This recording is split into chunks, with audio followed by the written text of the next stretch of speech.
The first thing I noticed coming up the old maple-lined street wasn't the peeling white paint or the slumped porch rail. It was the mailbox.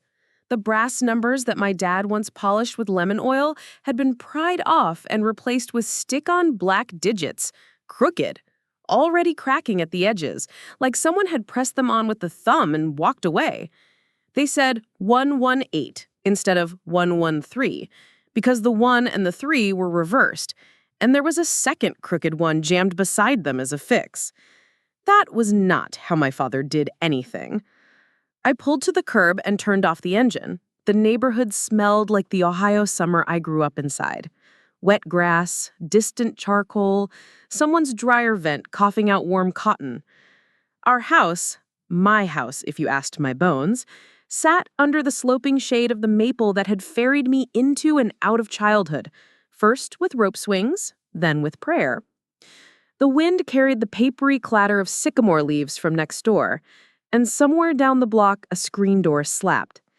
It was all exactly the same until I looked closer. Then everything had slipped by half an inch. On the front door, taped over the old beveled glass, a notice flapped. I got out of the car and stood at the foot of the steps. The porch boards had been painted a dark brown that trapped the afternoon heat. When I touched the paper, the tape pulled at the splintered wood, and a sprinkle of paint chips lifted like dandruff. Tax delinquency, final notice. My own name was a small echo inside my head. Tamsin Greer, you're dreaming. You're dreaming that you're standing in your parents' porch and a county notice is taped to your mother's geraniums. Except the notice wasn't to my parents. It was addressed to someone else, a name I knew too well, Caleb Rusk. I took the paper off carefully and folded it along the crease. Then I opened the front door, which stuck exactly where it always had, catching on the same worn groove. The entryway smelled like pine sol and dust. My mother had always cleaned as a way of persuading the day to stay polite. The corner table still held the ceramic bowl where we'd tossed keys and church bulletins, and once, a field mouse I tried to rescue, and which my mother carried back outside with her, lips pressed tight. "Mama?" I called, and then louder, "Dad?" No answer. The house absorbed my voice like a prayer book. When I walked into the kitchen, the room found a way to break my breath and hand it back to me. The table was still walnut, worn to satin by elbows and arguments, but the far wall where our family photos had lived, thumbtacked under the cross, was stripped bare except for a pale rectangle in the shape of the collage frame my mother had loved. You could see the ghost of our faces drawn in sunfade on the paint. I swore I could still pick out the spring orchestra picture my mother bragged about, me with my cello bow held too tight, the strap of my dress fallen an inch below where it should have sat, my smile at war with my terror, gone now, but also somehow louder than anything else in the room. A chair scraped. My mother stepped in with a stack of towels and gave a tiny start when she saw me, as if I had arrived out of sequence. "Tamsin," she said, recovering. "You made good time." "I called," I said, lifting the folded notice. "You didn't pick up." "Oh, well, I was in the basement." "Why is there a tax delinquency notice on our door?" She didn't look at the paper. "You shouldn't take things off the door. That's for the person it's to." "And it's to Caleb," I said. Saying my cousin's name in the kitchen felt like setting down a knife too hard. "Do you want to tell me why Caleb is the person it's to?" My mother clicked the kettle on as if I had asked for tea. "Your father should explain," she said. "Do you know where he is?" Her gaze lifted at the window, and the words that sat under her silence started shoving up against each other. She did that when she was about to decide whether to lie to protect me or tell me the truth to protect herself. "In the garage. He's, looking for a wrench." My father was not looking for a wrench.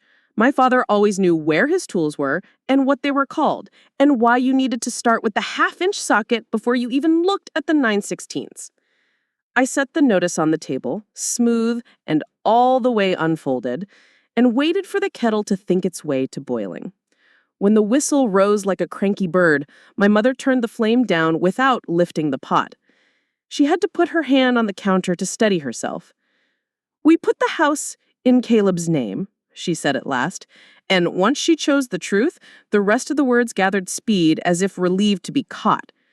"A year ago, he was getting on his feet. Your father said it would help him establish credit." "Help him what?" I couldn't even find the shelf to set that sentence on. "It was easier with the papers. There were reasons. And you were in Columbus. It was temporary. We're still here. It's still our house, of course." "Of course," I repeated, feeling the words as a splinter under my tongue. "Mom, whose name is on the deed?" She pressed the towel edge until the thread splayed. "Caleb." "And you thought, what, that this would be fine?" "It was a way to help," she said, and I could hear my father's voice in her cadence, the way he'd try to sound reasonable when he'd already made a mistake. "Your Aunt Luann said it would be good for him. He was doing so well at the shop." "The shop that went under in March. And you put our house, this house, in his name?" She flinched at ours, and I watched the way my claim had to push past her guilt. "It's still our home. Stop talking like a lawyer." "I'm not a lawyer. I'm a claim analyst. But even I know that this is—" Footsteps came down the hall. My father paused on the threshold in his garage cap, blue as a summer sky that was too hot to love. He took it off when he saw my face. "Tam," he said, soft, like he'd been hoping I'd be 9 again so that he could scoop up my rage and distract it with a sundae. "This notice was on the door," I said, and slid it toward him. "Do we have to pretend it's a leaf that blew on accident?" He read it twice, the second time holding the corner to keep his hands from shaking the paper. "Well, that's the last one before they sell the lien." "Dad," my voice wasn't a voice for a second. It was something else, a rope pulling in my chest. "Why is Caleb responsible for the taxes at all?" "We were helping him," he said, not meeting my eyes. "He helped us. He put his name on some papers so we wouldn't have to deal with probate down the road." "You're not dead." "That's right, but things can happen. Your mother—" "We were thinking ahead." "You weren't thinking at all." I heard how I said it and closed my eyes because I hadn't meant to be cruel in that particular tone. He didn't deserve that tone, except that he did, a little, for trusting the world to be softer than it is. "I'll call him," my mother said into the air between us, as if Caleb might materialize if she sounded kind enough. "I've already talked to him," my father said. "He knows about the taxes."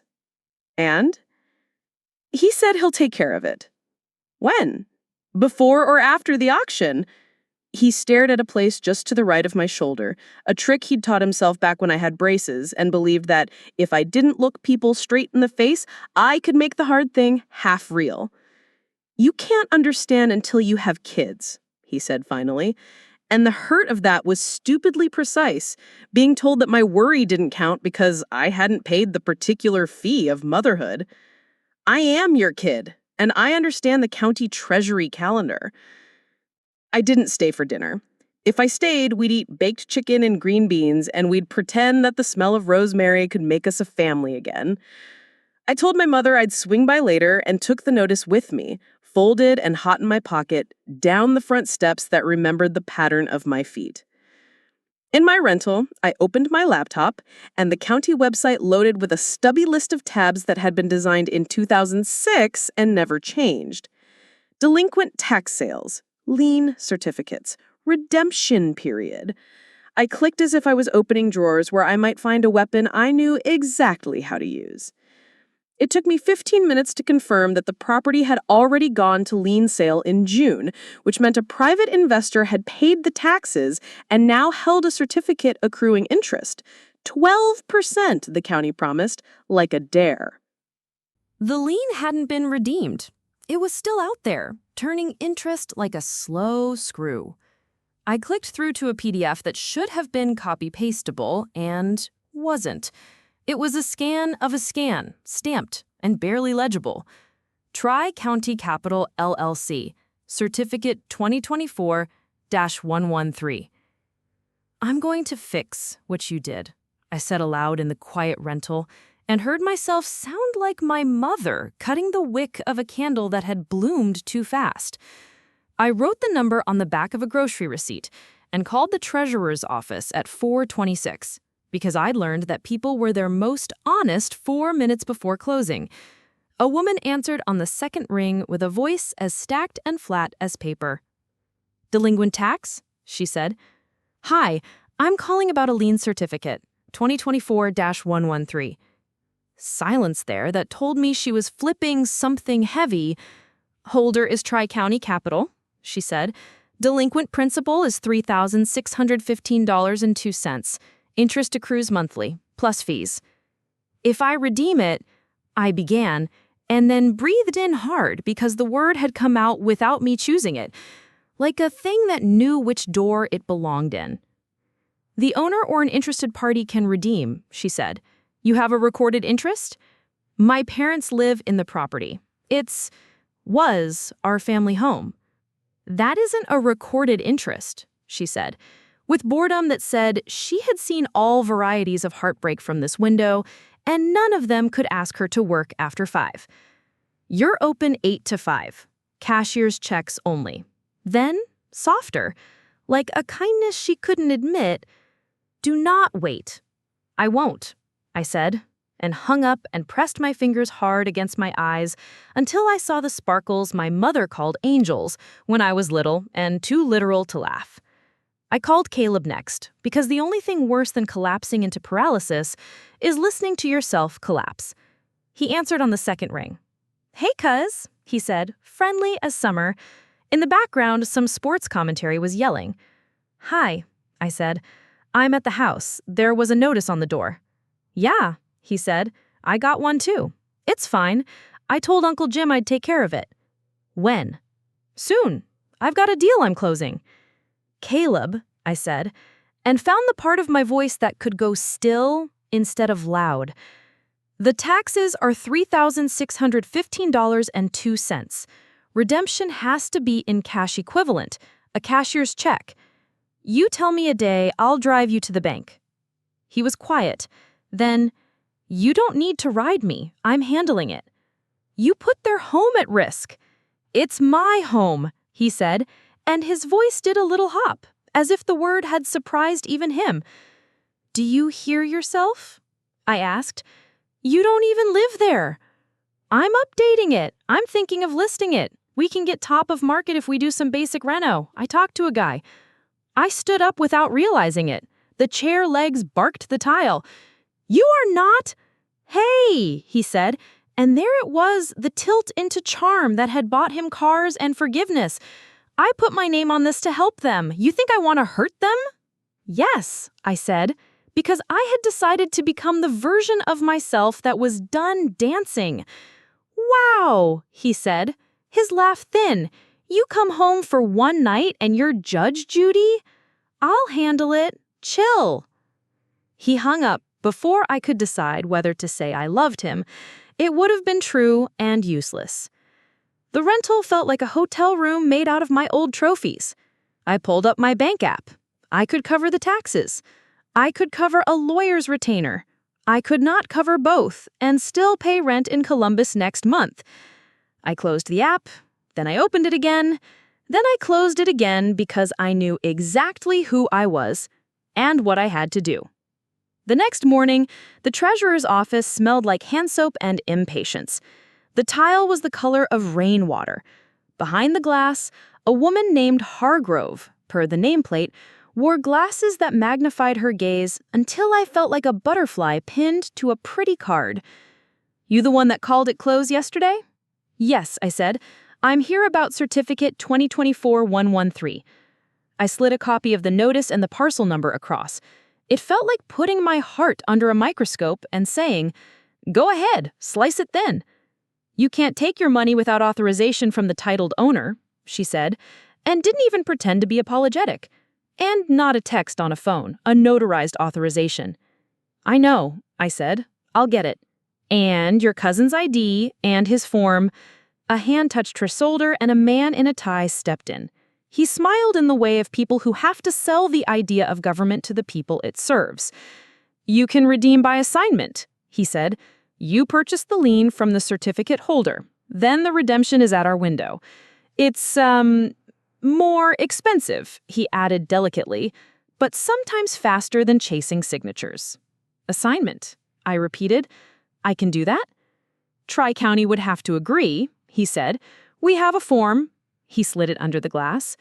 "You bring a cashier's check for the principal, interest to date and fees, plus whatever premium the holder charges. Then we note the assignment, and you can apply for deed when eligible." "So I could protect the house?" I heard how I didn't say save. Save is what you do when someone is drowning against their will. Protect was something else. Protect was a choice you make when you understand that someone you love also has teeth. He lifted a shoulder.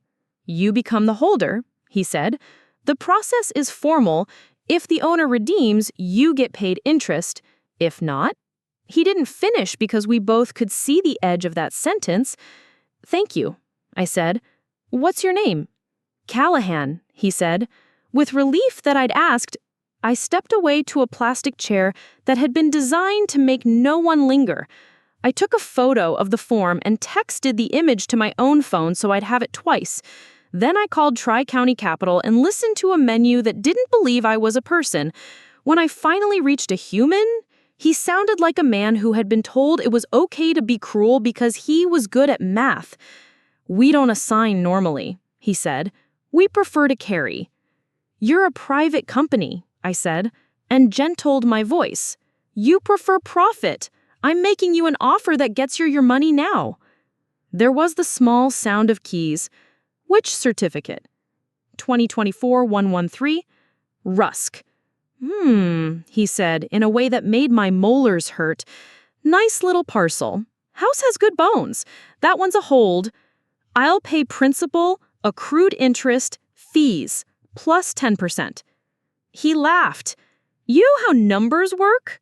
15. "We're not a pawn shop," he said. "We pay better than a savings account to be the bad guy people make us. You want us to quit being the bad guy? I need a reason. 25. "I can do 20, I said. It wasn't true. I couldn't. But I had decided the no that would change my life would not be the one that came from my mouth first. 22, he said. "Deal," I said, and told myself I would figure out the difference with the same mouth that had just promised it. "Wire by today close, and it's yours," he said. "We'll email the assignment when funds land. You'll still have to redeem at the county counter." I used to believe that the word counter was small. It's not. It's where a life gets turned into numbers that don't know who you were in a house by the maple tree. When I stepped back to the window, Miss Hargrove was on hold with someone and tapping a pen like it was sending messages to the trapped air. "Form?" she said to me, eyebrows up. "Assignment. I'll be back by 4. She didn't smile, but she didn't deny me either. To make the wire, I needed more money than I had. I sat in my car with the AC chewing at the stale heat and called my boss in Columbus, who said, "Take the personal day, Tamsin. Do what you need to do." The kindness in her voice made it harder to breathe. Then I called the credit union where my savings lived in a bright little account made of weekends I'd said no to and shoes I hadn't bought. The woman on the phone was efficient. She said, "I can raise your daily wire limit, but you'll need to come in." "I'm 2.5 hours away." "I'm sorry," she said, and sounded like she was. "I can schedule a manager override, but that's tomorrow." "Tomorrow is too late," I said, and watched a mother walk her toddler and a dog past my windshield, both of them wearing hats the color of cartoon fruit. I hung up without thanking her and called my friend Bernice, who once bought a car in cash with a man's tears. "Tell me you have a line of credit you never use," I said. "I have a taste for a late lunch," she said, which was Bernice for yes.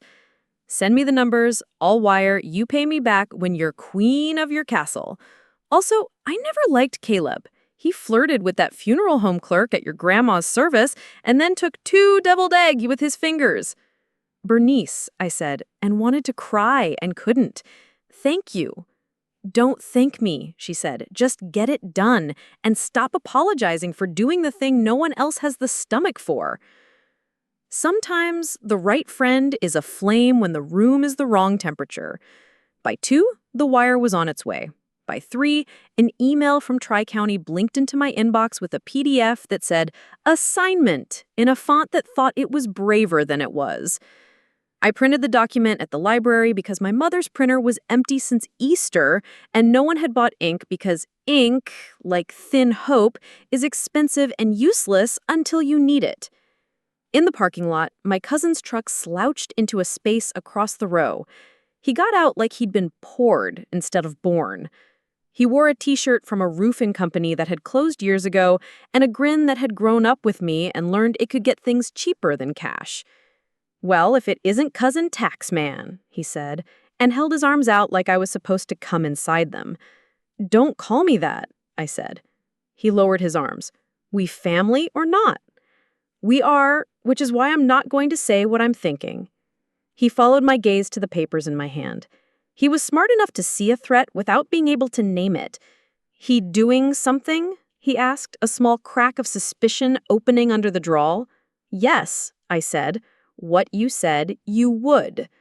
"I told my dad I'd get to it. You don't need to make this all dramatic." Dramatic is losing your parents' home because you can't return a call to a bank. Dramatic is the county website counting down like a bomb under the porch. "I'll fix it," he said. "I'm late for an install. Move your car." He walked away. He never looked back. He never did. The treasurer's office was busier at 4:30 than it had been at 9. People who believe deadlines are a kind of superstition love 4:30. Ms. Hargrove took my number, and I sat in the same plastic chair with my assignment form, my printed email, my cashier's check that felt heavier than its denomination. The AC clicked and failed and clicked again. Somewhere, a child pressed both hands to the glass and laughed at the face the world made back at her. "Tamsin Greer?" Voice called. Mr. Callahan again. Tie loosened, kindness leaking like glue when the stick is tired. I stood. "I have the assignment," I said. "Funds confirmed." I slid the cashier's check and the assignment packet toward him under the glass where the little cutout had been worn by hundreds of envelopes. He read quickly. "All right," he said. "I can record the assignment of Lien to you. You understand what that means." "Yes," I said, and I did. It meant that for the first time since the day my mother had signed whatever document put the deed in Caleb's name, there would be a record in a public book that said I was watching. It meant that I would be the one to get the interest if Caleb turned up with the check. It meant that if he didn't, he would get a letter sent to an address he didn't check, and then one day men in boots who didn't know us would do their job. Callahan slid back to the printer. "Once we post," he said, "the system will show you as holder. You will need to file the application for deed with the auditor when eligible. Notices, certified mail, publication. It's not a one-step." "I can read forms," I said. "I'll do it by the book." He nodded. "I believe you." The door behind me opened with a clap like thunder over a pond. I didn't have to turn to know that my mother's burst had hit her hip harder than usual because she'd rushed. The scent of her, lavender and laundry, reached me first. Then her voice, strangled and full of love and injury in equal measures. "Tamsin." I turned. My parents stood together, their shoulders a bridge that had survived too many trucks. Between them, crowding, persuasive, present like a small, expensive hurricane, was Caleb. "What are you doing?" he said, too loud for the room, and then remembered himself and smiled at the clerk who had looked up from her keyboard. "Hey there," she whispered. "Sorry, family business." "You were late," I said. "Months late." "I've got the check," he said, and slapped a white envelope against his palm for show. "We can redeem now. No need to make it complicated." My mother's eyes were begging me to say yes in the polite way, My father's mouth was a line I had drawn with a ruler when I was 8, and he was teaching me straight from crooked using a piece of pine. I looked at the envelope in Caleb's hand and then at the cashier's check I'd slid under the glass. Mine had weight. His had theater. "Sir," Callahan said, stepping back to the window, "we have a pending assignment." "Which we can undo," Caleb said quickly, smile bright as a new penny, cheap as one too. "Cam, we don't need to be enemies. You want to help, I'll pay you back, all right? We'll list the house in the fall. When market's strong, I'll cut you in on the profit. Family." In what world does family mean you get to sell our parents' home out from under them because you like the way profit sounds in your mouth? His grin went from charming to reptile in the time it took me to breathe. He looked at my mother, who looked at my father, who looked at the floor, which looked like rain. "Tell her to stop," he said. My mother spoke to her hands. "Tammy, let's make it easy." "Easy is how we got here," I said, and then the glass between me and Callahan became the whole world. I could see my own face reflected. A woman with curl frizz from the humidity, with tired eyes, with a mouth that had decided not to let itself be pulled into the shape of someone else's kindness if that kindness was a trap. Callahan cleared his mouth. "We can accept one redemption," he said, looking at the cashier's checks as if they were not paper but a switch. "There is a line. The register closes at 5. He looked at the wall clock. 4:52. "I was here," I said. "I'm the owner," Caleb said. Behind us, someone coughed. The room had that new quiet that happens right before everyone hopes something small happens so they have something to tell over spaghetti. Callahan's pen hovered. "If there is a dispute, you can take it up in court. The county's role is ministerial," he said it, in a way that told me he had said it many times, and it had never made anyone like him more. Caleb leaned on the counter so close his breath fogged the glass. "Take my money," he said to Callahan. "Now." "Sir, step back," Miss Hargrove said, and the power in her voice was the sweet, clean kind. "How complicated?" I asked. "You can't redeem yourself," he said. "You can't be both the payer and the payee. Can I redeem as agent for my parents?" He glanced at the paper, then shook his head. "They aren't the titled owners. Not right now." I pressed my fingertips to the counter and nodded. It wasn't unexpected, but frustration still climbed my throat like ivy. "However," he added, "you can file a request to update the mailing address for tax notices associated with the parcel. You can ensure the certified notices to the owner of record go to an address that can be signed for." He lifted a form. "Mr. Rusk's address of record is still your parents' house." "With the mailbox digits wrong," I said, remembering the crooked black numbers that made 113 into 118, and all that meant for a certified letter's sad journey. "Exactly," he said. "If certified mail goes unclaimed, publication rules kick in. But publication is a trapdoor. People fall through it because they're sloppy and then spend money on lawyers to climb back. Don't be sloppy." "My cousin dodges certified mail like it's a bill from God," I said. "I'll find an address he actually uses." Mr. Callahan smiled, almost invisibly. "You're already better at this than most." "You haven't seen me cry in a Target," I said, and was gratified when Miss Hargrove snorted. "Anything else?" I asked. "Document every conversation," he said. "And if Mr. Rusks brings a cashier's check, don't try to stop redemption. It's the law. If he redeems, the lien clears. If he doesn't, the law gives you a path. Follow it like it's made of light." I tucked the forms into my folder and tried to straighten its corners. The plastic bent out of shape and then remembered itself. At 9:02, Caleb arrived. No agents this time, no performance entourage, just him, and a jaw set 2 clicks tighter than usual. He cut me the kind of smile that's all teeth. "Don't," he said. "Don't even." I'm not doing anything. You're the one with the check. He slapped a certified check onto the counter, like he was beating a drum. Let's go, he told Miss Hargrove. She took it, checked it, nodded, and slid the redemption form across for his signature. He signed with sharp, angry motions, then straightened, waiting for the air to change. The air did not change. Paper shuffled, receipts printed. The clerk stamped a little stamp that said, "Paid," in red. The room didn't clap. Neither did I. "Certificate satisfied," Mr. Callahan said. "Voice, all business. Redemption will be processed. Holder will receive payment of principal and interest as of the date of redemption."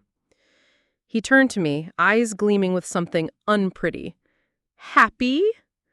I said, "Relieved. My parents won't lose their home to taxes." He tipped his head as if conceding a point. "Now," he said, pleasantly, falsely, "we can talk about listing." "No," my mother said, surprising all of us, including herself. The word came out full-sized. "We have lived there for 37 years. We are not listing." Caleb looked like someone had shoved him. "Aunt Marty," he said, honey returning to his voice like a reflex. "We'll get you a condo next to the park. No stairs. It'll be better." "No," she repeated, and her hand found my father's. "This is our home." He smiled wider. "Not on paper." Something in me that had been patient slid its chair back and stood up.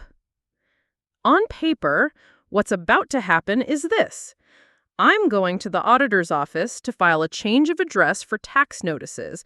I'm going to record the POA, so anyone who tries to sneak you a form in a parking lot will have to deal with me first. I'm going to send you certified notices to your actual address." I looked right at him. "The one you receive mail at, not the pretend one. And then I'm going to watch the calendar like it's my job." He licked his lips. "You don't scare me." "I don't intend to," I said. "I intend to be immovable." He leaned in, voice dropping to a hiss. "You always loved the rules more than people." "I love my people enough to learn the rules. You should try it." He laughed once, meaner this time, and left. The door swung shut behind him, and with it went the thought that we were going to get through this without getting ourselves dirty.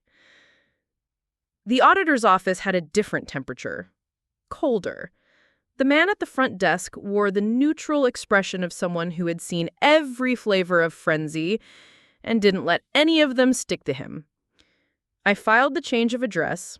I recorded the POA. I paid fees that felt like parking tickets for a car I didn't drive. I asked for the statutory language on notices, and the clerk gave me a photocopy that looked like it had been copied since the Reagan administration. Back in my car, I texted Bernice. He redeemed. House, safe for now. Next moves, underline. Bernice replied, "Good. Get a locksmith and a doorbell camera.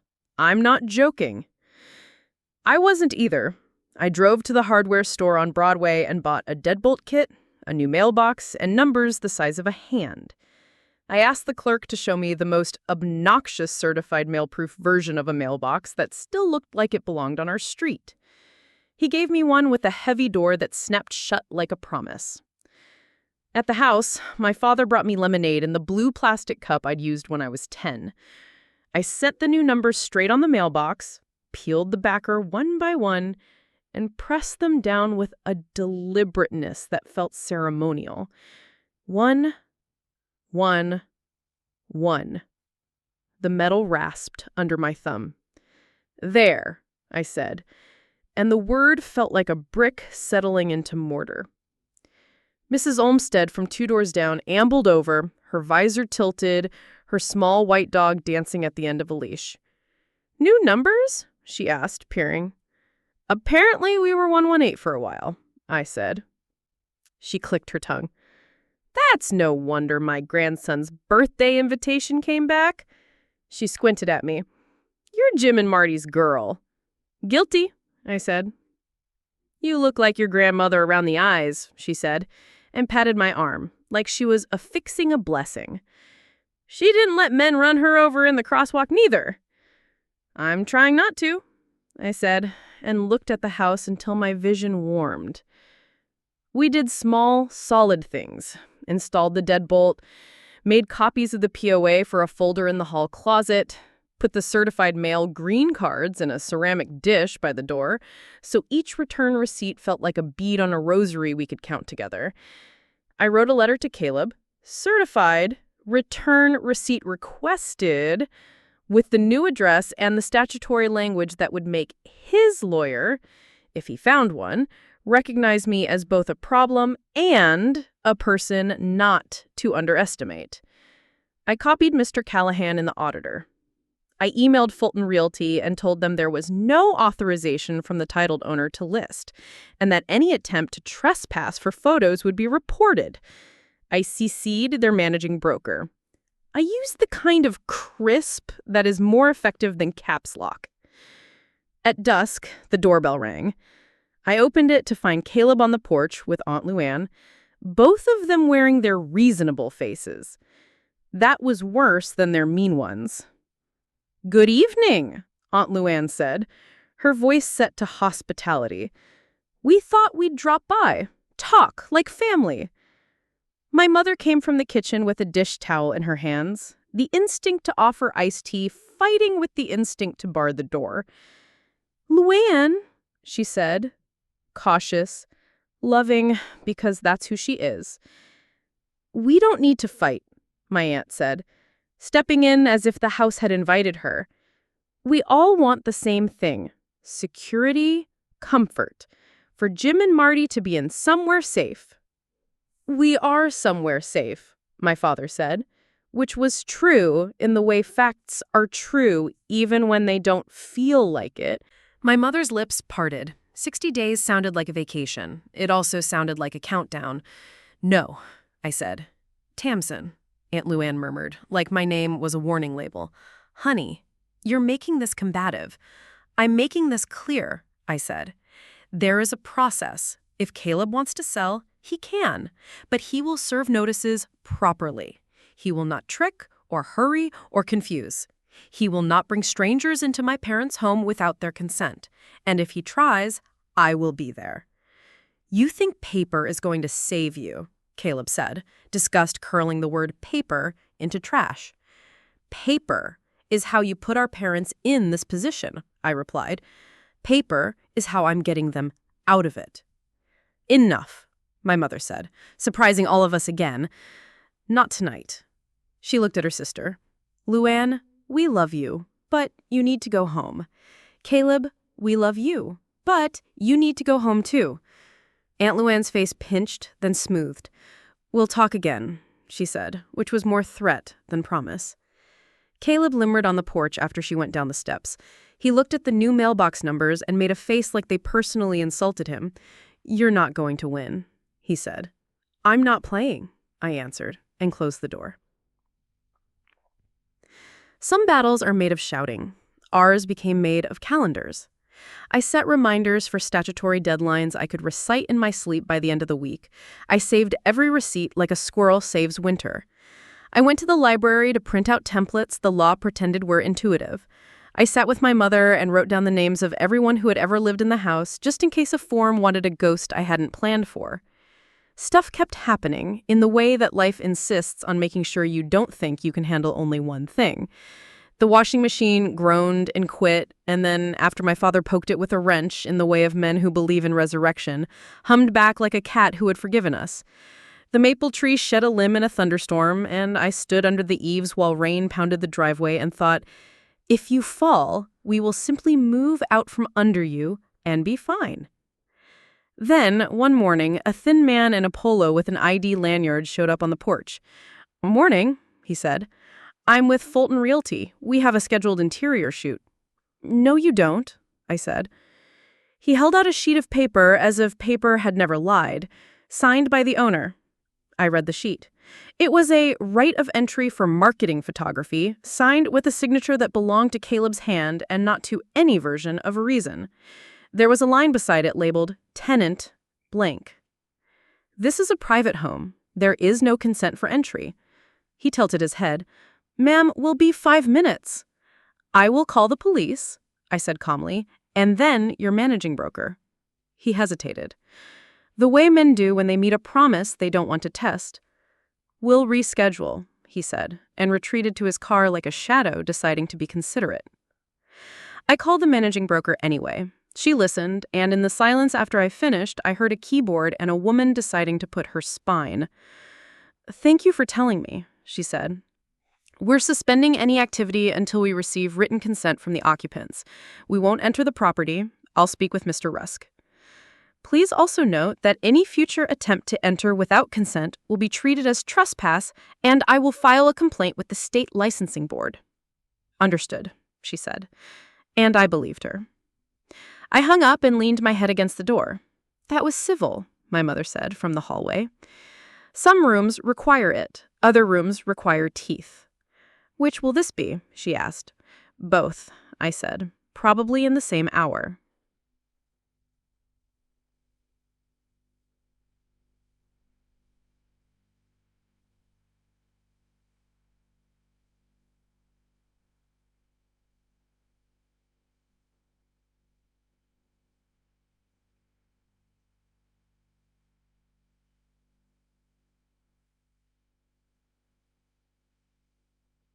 I don't have time to be witty, I said. I need a lawyer. You need a truth, she said. Find legal aid, find a clinic, find anyone with a bar number who owes their grandma a favor. I don't have a grandma, I said, and then wanted to take the sentence back because it sounded like a plea. You have me, she said, and a town that doesn't know it's about to love you. I slept in the rental that night because I needed to be alone with my fear, where it couldn't see my face and get ideas. I printed the POA again. I printed the assignment notice. I printed the green cards that had come back, the ones with his squiggle that wasn't a real signature. I printed the community bank receipt from the notary. I printed my email to the broker and her reply. I put them in order. I practiced saying, Your Honor, in the bathroom mirror and tried not to look like a person whose heart was hiking uphill with a rock in its backpack. At 8:38 a.m., I was at the courthouse with a coffee I didn't drink. The hallway smelled like old books and disinfectant. A bulletin board listed hearings in a font I hadn't seen since my junior yearbook. I ran my finger down the list until I saw my name. Rusk v. County Treasurer, Third Party, Greer. Someone had taken the time to type my name. Someone else would take the time to say it out loud in a room where saying matters. The bailiff opened the door. We filed in. The courtroom was smaller than TV makes them. The judge was a woman with hair the color of a storm, that means business, and a gaze that suggested she'd never lost at Scrabble. Caleb sat at the table to the right in a sports coat he'd borrowed from a man with broader shoulders. Next to him, a lawyer in a navy suit that fit badly in a way that said he had dressed quickly, but his father still paid for his haircut. My parents sat behind me, close enough to touch. On my other side, Mr. Callahan and Miss Hargrove, the improbable comfort of government made human. All rise, the bailiff intoned. We did. Be seated, the judge said, and shuffled papers like she was testing their intentions. Counsel, she said to the navy suit, you're asking me to stop the county from doing its job and to restrict communication with a holder of record based on an allegation of undue influence. You have 5 minutes. Navy suit stood. Your Honor, he began, smarming the title into extra syllables, this is a family matter gone litigious. The certificate holder is the niece of the occupants, who are elderly and susceptible. She has installed locks, interfered with a rightful listing process, and seeks to weaponize a paperwork technicality to deprive the titled owner, my client, of his rights. I wanted to object on grounds of adjectives, but I didn't have standing, and this wasn't TV. The judge let him finish, then turned to Mr. Callahan. Response. Mr. Callahan stood. Your Honor, he said, formal and real. The county has followed the statute. We sold a lien, we recorded an assignment. The holder is entitled to notices and ultimately to apply for a deed if the property is not redeemed. The property has been redeemed, so that last part is no longer at issue. As for communication, we communicate with holders every day. There is no basis to enjoin us from doing so. The judge turned to me. Miss Greer, I see you're not counsel. Do you wish to speak? I stood, and the room tilted, then righted itself. Yes, Your Honor, I said. My voice found me. I'm not trying to take anything from anyone. I'm trying to make sure my parents aren't powerless because they trusted the wrong person with paperwork. I bought an assignment. I followed the rules. I sent notices to the addresses the county had. I have a power of attorney to act for my parents regarding tax issues, which I recorded. I installed a lock because men from a realty company attempted to enter my parents' home without their consent. I held up the email. The managing broker suspended activity when she learned that. She can testify if you like. Navy Suit smirked, and in that moment I put a name to my fear. It wasn't that I would lose. It was that I would be made to feel ridiculous for trying. Counsel, the judge said to him, do you have evidence of undue influence? He shuffled. We have a declaration from the titled owner. He indicated Caleb, who nodded like a man in a commercial for cologne named Trouble. He states that Miss Greer pressures the occupants and intends to cloud title. Feelings aren't evidence, the judge said. She looked down at the motion again, read, then looked up. Motion denied. The county will continue to communicate with the holder of record as permitted by law. If you wish to litigate title, file an action with proper parties and proper pleadings. This is not that. The gavel didn't bang.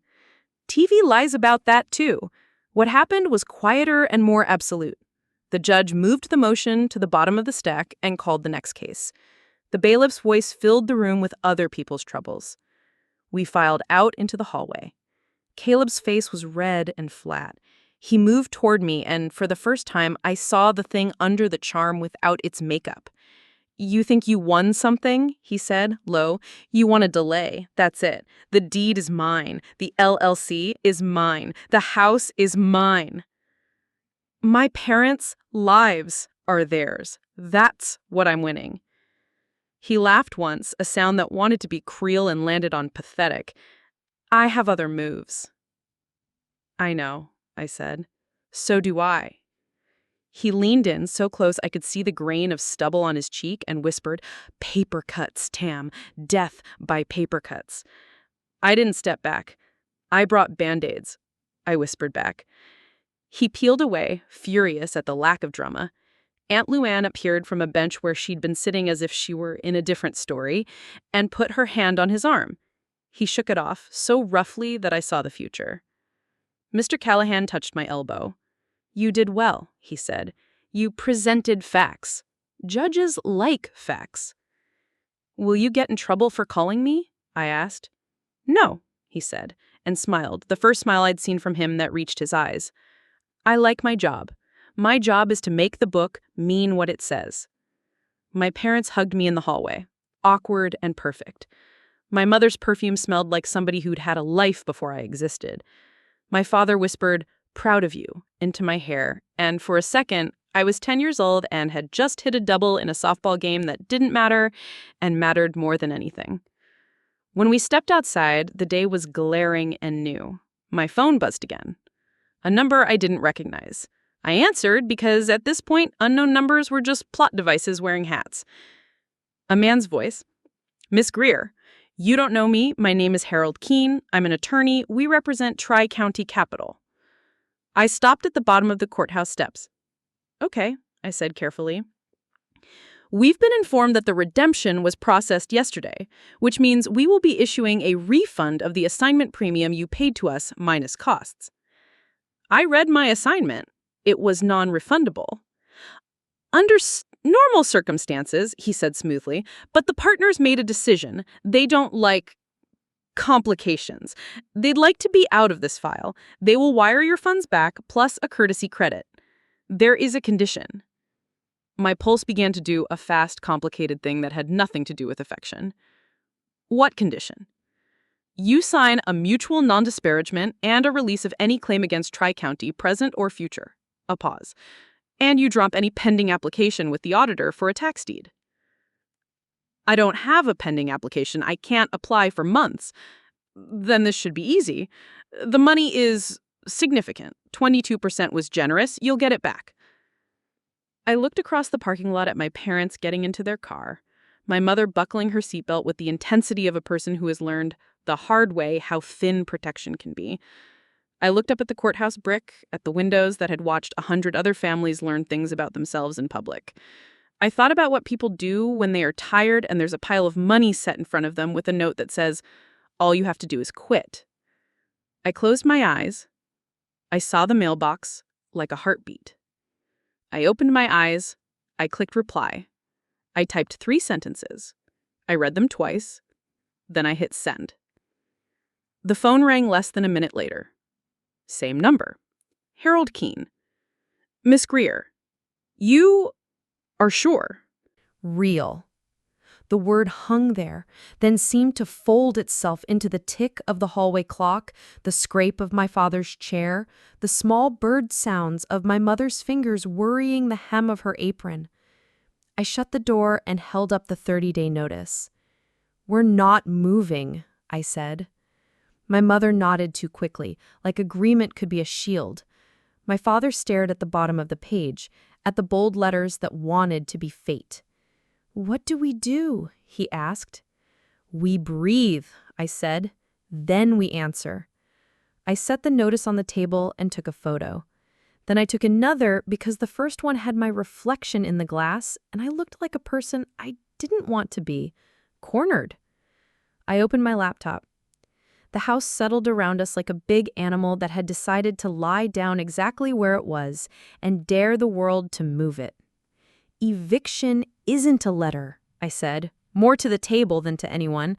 "It's a lawsuit, a judge and a docket number, and rules that think they're boring until they save you." "Will the police come?" my mother whispered. "Not because of a piece of paper with a lawyer's name on the bottom," I said. "They'll have to file an action.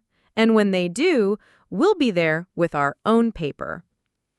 My phone buzzed. "Bernice, send me pics of the notice front, back. Check if it says forcible entry and detainer or just threats." I sent the photos. Her reply was immediate. "This is a notice to vacate only. Clock starts, but they still have to file.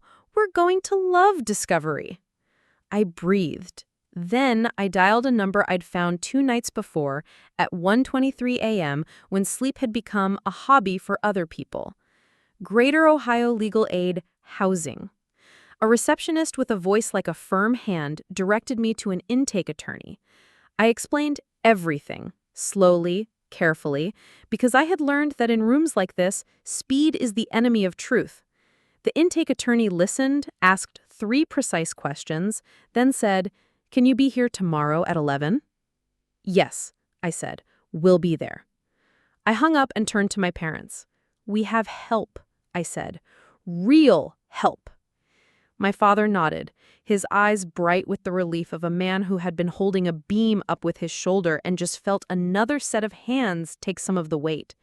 My mother put water on for tea, because that is what you do in our house when soldiers come over the hill. Legal Aid was in a building that used to be a bank and still had the bones to prove it. High ceilings, tall windows, a lobby that remembered money. We sat in a small conference room with chairs that squeaked and a whiteboard with a list of names and colored dots next to them. A woman with sharp eyes and a cardigan the color of a storm sat down and introduced herself as Ms. Reyes. "You did a lot of things right already," she said, after I spilled the whole story into the room.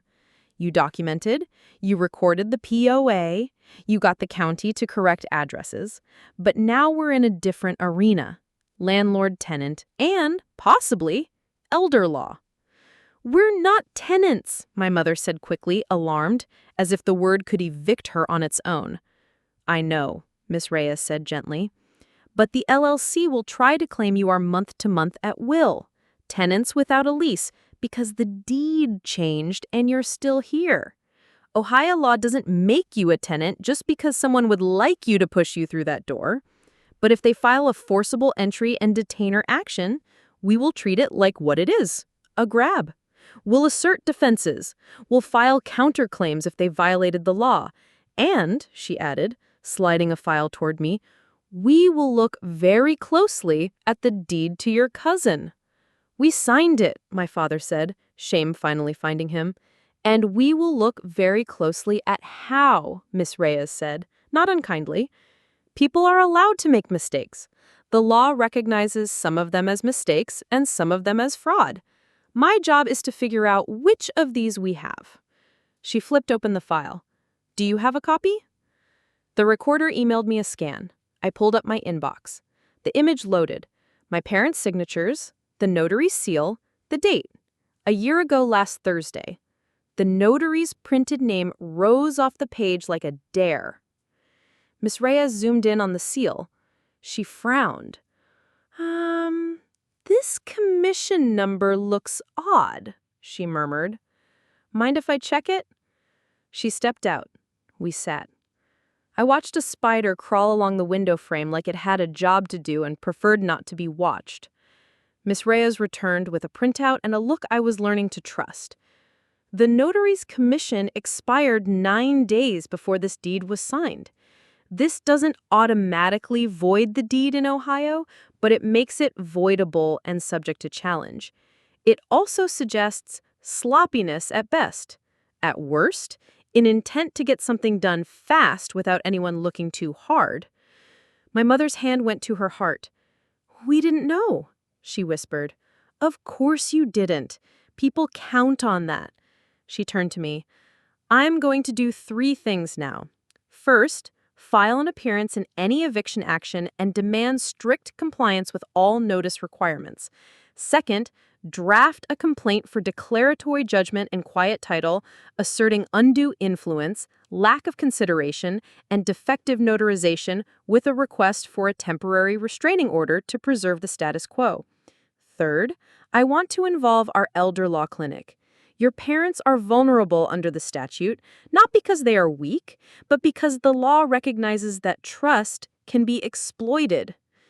Will the judge listen? I asked. Miss Reyes smiled without softness.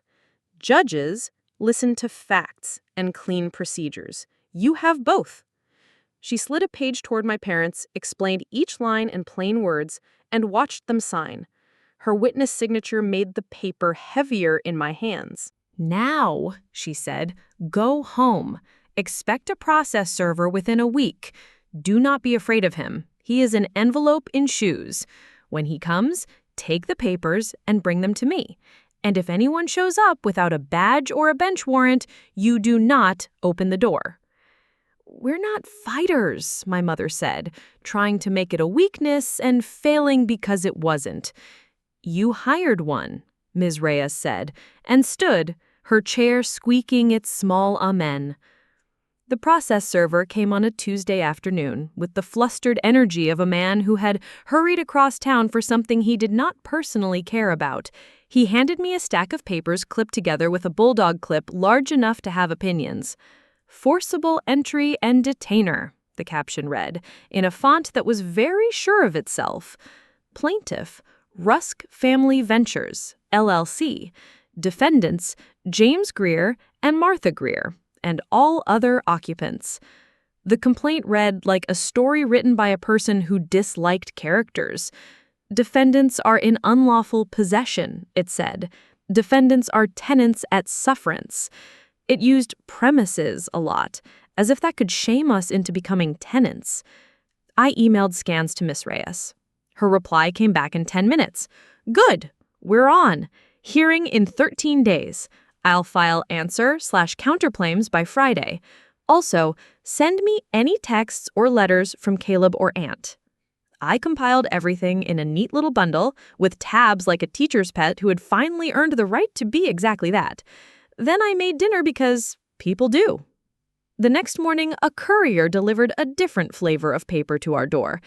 A letter from a corporate law firm downtown. 4 pages on thick stock that smelled faintly like the office where it had been composed. Demand for immediate access for inspection and valuation, it said. It cited a paragraph from some landlord-tenant statute as if saying numbers out loud would hypnotize us into complying. I called Miss Reyes. "They're trying to bootstrap you into a tenancy," she said. "They want you to accept their premise so the remedy fits. We will not. We'll respond in writing that any access must comply with actual law and that you are not tenants under a leasehold. And we'll send our own notice.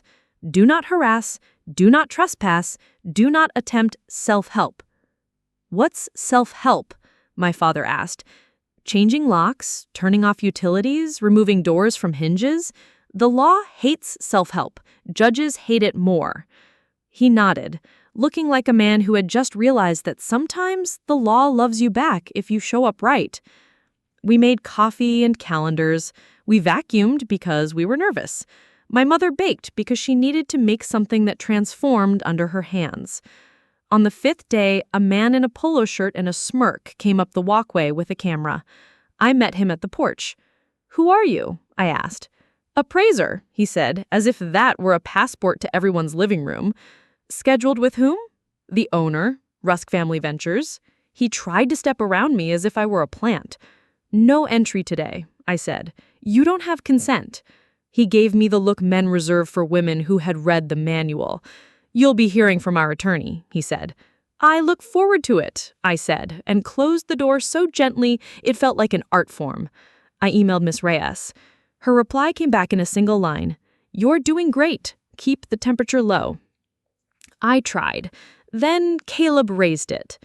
He came after dark because people who believe we become softer when the world is less visible like to time their boldness for when the porch light has to do more work. His truck idled. The doorbell rang twice, fast, like a demand. I opened the door on the chain. "No entry," I said. He smiled. "Just here to talk." He lifted his folder like a priest raises a book. "We can settle this like adults, Tam. You had a year to be an adult. You used it to practice being a storm." He leaned his shoulder against the trim, casual, like it was his house. "You are making this worse for them," he said, tilting his head toward the living room. "All this drama, all this paper. They're tired, Tam. They don't need court."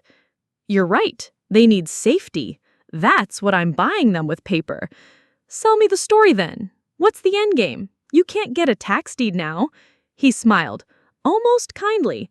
"You won your little day in court with the county. Congrats. But the deed is mine, the LLC is mine, and within 30 days, the house will be empty of Greers and full of cash." Maybe. Or maybe you filed a defective deed with an expired notary commission, then transferred it to an LLC the day after you created it to avoid creditors, and then harassed 2 senior citizens enough to make a judge interested in your character as much as your claims. He went still. "You don't have the money to fight me forever. I do." "You don't," I said softly. "That's why you keep trying to do it cheap." He yanked the door. The chain held. The rattle it made could have been a sound effect in a movie my mother wouldn't have liked. "See you in court," I said, and closed the door. The chain fell into place with a small, brave clink. Court, when it came, was a gray morning and a crowded docket and a room of lives that had not planned to be witnessed. Miss Reyes met us in the hallway with a stack of exhibits and a calm that would have soothed a stampede. Opposite us, Caleb stood with his corporate lawyer and a man I recognized from the appraiser's company. Aunt Luann hovered, her lips pressed so tight they were almost not there. "Ready?" Ms. Reyes asked me. "Yes," I said, and meant it as much as I was able. The magistrate called the case. We took our places. Ms. Reyes spoke first because she had filed first. Her voice was a balance beam, precise, steady, unruffled by the attempts to shake it. "Your Honor," she said, "the plaintiff seeks to evict 2 long-term owners from their home based on a deed that we contend is voidable and a tenancy that does not exist. We ask that this matter be transferred to the General Division due to the title issues and that any request for immediate possession be denied pending resolution. In the alternative, we ask for a stay while we litigate defects in the deed and exploitative conduct. The corporate lawyer used many words and few facts. He said owner like an incantation. He said tenants at sufferance as if we were mildew. The magistrate looked at Miss Reyes. Title? He asked. Yes, she said, and handed up a binder like a gift you know is exactly the right size. Tab 1, the deed with the expired notary commission. Tab 2, the Secretary of State printout showing the notary's expiration date. Tab 3, the quitclaim to the LLC executed after the lien assignment but before redemption. Tab 4, the LLC registry showing a formation date of yesterday practically. Tab 5, the 30-day notice taped to the window that couldn't decide whether we were tenants or trespassers. Tab 6, the certified mail green cards proving I had been what the law loves most, reasonable. The magistrate flipped, reading with the absorbed frown of a man building a model ship in his mind. Mr. Carlton, he said to the corporate lawyer, this appears to raise title questions. Summary process is not the venue for title adjudication. He looked at my parents, then at us. Motion to transfer is granted. Immediate possession denied pending resolution in the general division. He rapped his pen on the bench gently, which felt like mercy. Outside, Caleb spat a word that made a mother cover her child's ears. Delay, he said to me, close enough to share breath. You can't win the war. I'm not trying to win, I said. I'm trying to finish. Those are different verbs. He laughed, short, sharp. You want to end this? Fine. Buy me out. He named a number that made my stomach suggest it would prefer to live in a different body. Miss Reyes stepped between us. Put that in writing, she said, with an agreement to dismiss all actions with prejudice upon transfer of a warranty deed back to the family trust we will establish, and you will reimburse my client's fees. He scoffed. A trust? Yes, she said, already writing. An irrevocable trust. Life estate to the parents, remainder to their daughter. Title held by a trustee. You like paper? We'll give you paper. Send the offer, the corporate lawyer said, tugging at Caleb's sleeve. We'll counter. We went home with our hope in a new shape. Not victory, but process with rails under it. The next 2 weeks were filings and red lines and the kind of language that makes normal people sleepy and saved my parents' lives. We formed the Greer Maple Trust, with Miss Reyes's colleague as the initial trustee. My parents were beneficiaries with a life estate, a right to live in their home until the earth was done with them. I was the remainder beneficiary, which meant that someday, decades away, I would be the one to decide where the Christmas ornaments went. We opened a modest, boring bank account for taxes and insurance. We appointed a successor trustee. We drafted a no-contest clause because sometimes love needs fences. Caleb's lawyer bargained like a man trying to buy back time he'd wasted. He cut his number. We raised ours, not the money, but the certainty.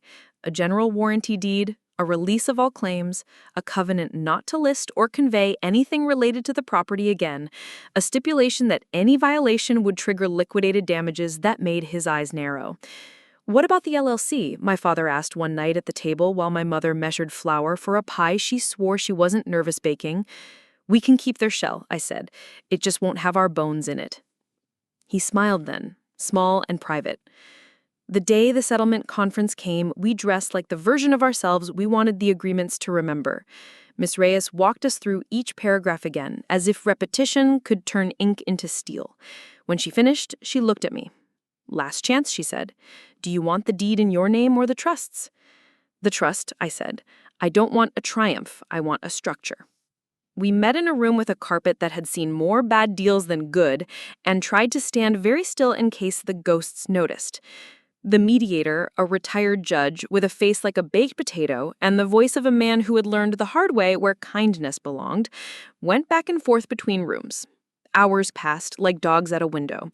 At 4:17 p.m., he came in with a paper. We have a deal, he said.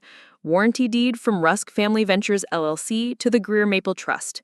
Consideration per the settlement amount. Mutual releases, dismissal of all actions with prejudice, no disparagement, no entry without consent, no more surprises. He tapped the bottom line.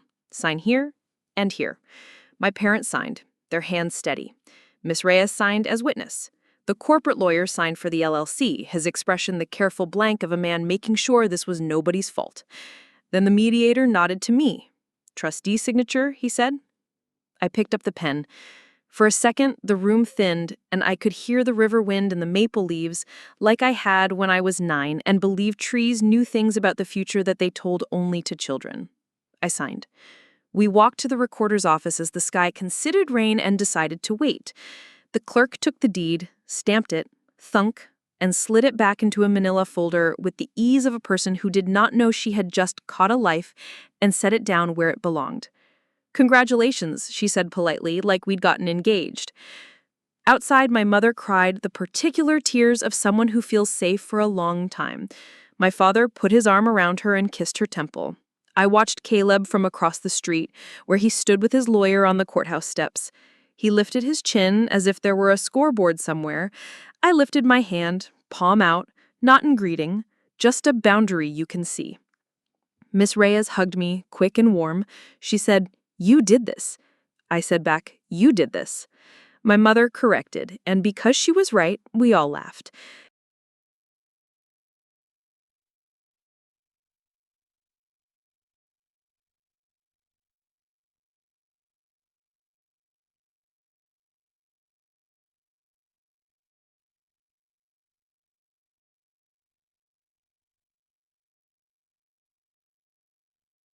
I thought about forgiveness.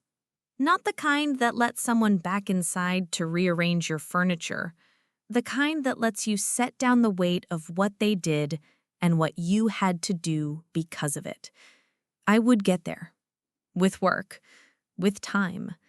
Maybe never completely. But the house didn't need me to be perfect to love me back. It needed me to pay the taxes on time and fix the porch rail and keep the numbers straight and say no when no was the only honest word. On a windy afternoon, I took the old crooked numbers, 118, from the kitchen drawer where I'd put them the day I took them down. I set them on the table next to the deed copy and the lemon oil my dad used to polish brass. I cleaned them. I put them in a box with a label, "Things We Survived." My mother came in and saw the box and laughed, surprised. "What else goes in there?" she asked. "Everything," I said. "But we'll start with these." We had dinner. We washed dishes. We turned off lights. We went to bed in a house that was ours not because we said so, but because the book agreed. And in the morning, when the sun came through the maple leaves and drew their shadows across the floor like music, I knew how to listen. I knew how to read. I knew, finally, how to stay. 2 more great stories are next. Don't miss them. Subscribe and turn on notifications.